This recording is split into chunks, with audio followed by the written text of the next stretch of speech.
Hi, it's Jason Perico announcing it's holiday time at Bianchi Honda. This month, get clearance pricing on all top-rated Hondas, like the rugged Pilot, sporty HRV, all-new Accord, and of course, Erie's favorite, the all-wheel drive CRV. Only during the Happy Honda Days sales event, where there's only one choice when shopping for a new car. Erie's choice, Bianchi Honda.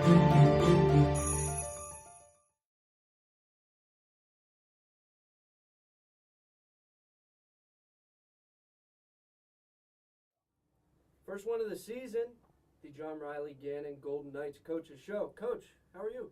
Doing pretty well. It's been a long off season. Did you get a chance to unwind, do anything fun?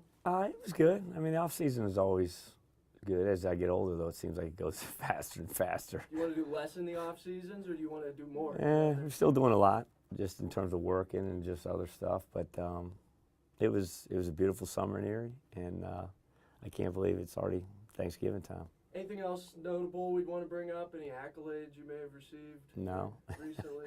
Any Hall of Fames you may have been inducted into? Nah, we're really just trying to focus on our group right now and just try to get going. This is our first show, but this group has been good. We've got a lot of returners, and you know they're good players and they're good workers. We're trying to just get some new guys, figuring out exactly how we got to be day in and day out. But challenge is scheduled this year, and we're looking forward to the year. All right, you 1-1 so far. Went down to West Virginia, came back 1-1. You'd probably sign up for that going into the opening trip. But both games winnable. As a matter of fact, you took the 19th ranked team into overtime. So tell me about that game. And we had our chances. I mean, if you would have told me that Zay Jackson would be at the line with 3 free throws to win the game, I mean, you definitely would have taken that. But I thought our guys did a great job. We turned the ball over a couple times before the half. Ended up going down, I think, seven at the half, maybe.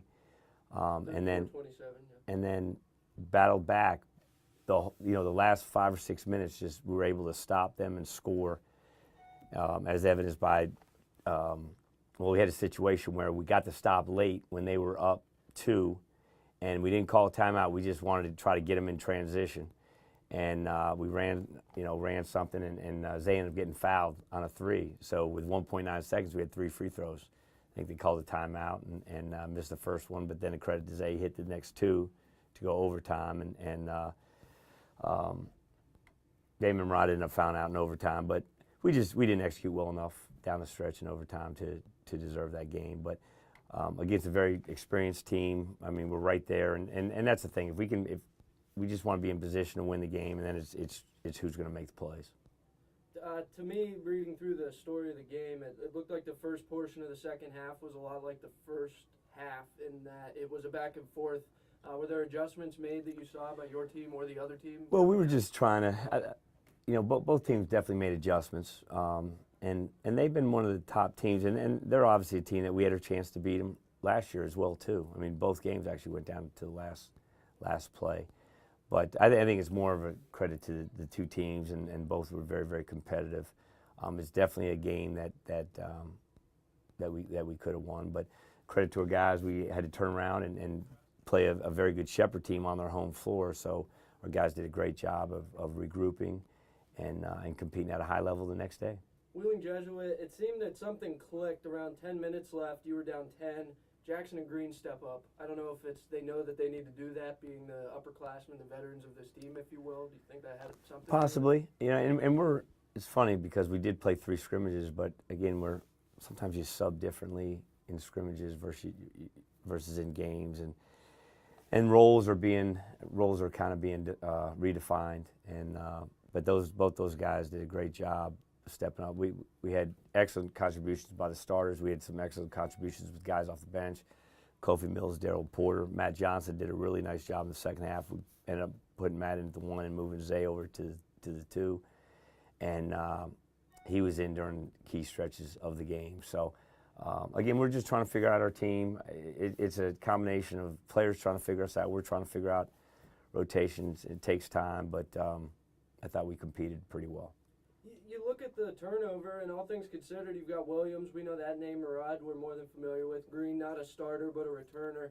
Phoenix and Jackson, you've started years with less familiarity in your starting lineup, so no complaints there from you, I would take. No, and they're all good people. They're good workers, and most importantly, they're good basketball players as well. So they understand chemistry. They understand competitiveness. Doesn't guarantee us anything, but it gives us a great chance. Yeah, the host school Shepherd, 79-69. Usually host schools, they want to win the game a little bit more. A little bit extra. Yeah. So that was a 10-point win. Again, it was a hard-fought first half from the way it read, but out of the locker room, you guys had the edge. We did, and that's a game Shepherd really wanted to win, as well as us. So again, two determined teams, and the second half, I'm not sure exactly what the run was, but we went on a really nice run to start that half, and we were able to maintain. I think we got up to maybe 18 or 19. But offensively, we did a real nice job of sharing the ball. We valued the ball. We didn't turn it over. And we did a nice job with offensive rebounding.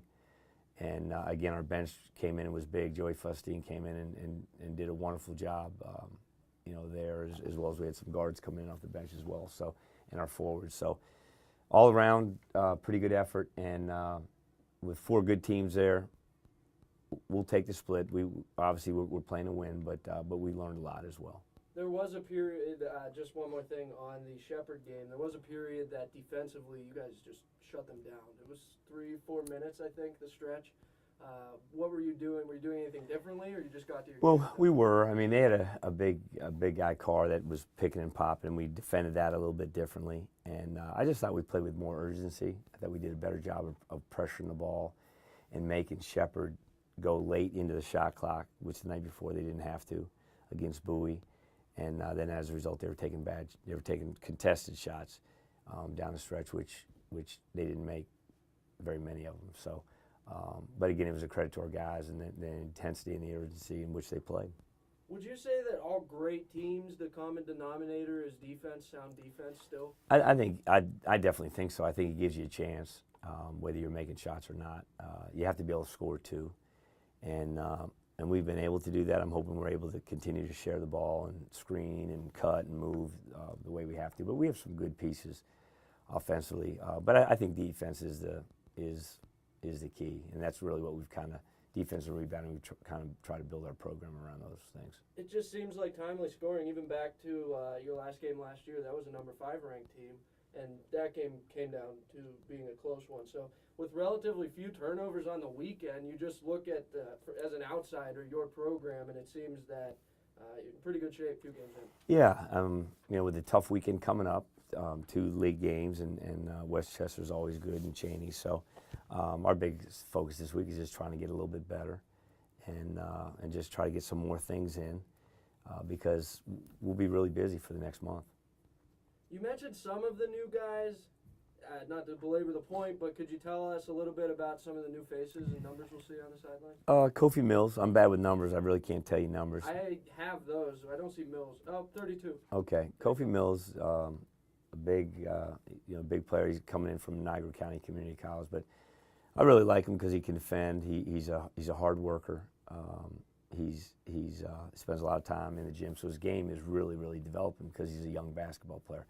He's been able to bring energy off the bench, and usually he spells Evan Phoenix. Cyril Agbuagu is one of our new ones. He's a freshman from Riverdale Baptist, and he has a chance to be a pretty good player. He's a young basketball player, hasn't really played that many years like Kofi, but he's a fast learner. He's a good competitor. Guards, we have a number of nice guards from Matt Johnson from Chicago, who has 3 years to play. He's more of a point guard. Devin Smith, high school point guard, coming in. He's won a couple state championships. Frank Webb, and he didn't play a lot this weekend. And a lot of times, sometimes there's an adjustment period. But Frank has a chance to be a really good guard. He's a defender. He can score. He's got good toughness to him. Darryl Porter from Michigan. He has 2 years to play, and just a really good, solid, all-around player. And those are the guys I think that got the new guys that got some minutes.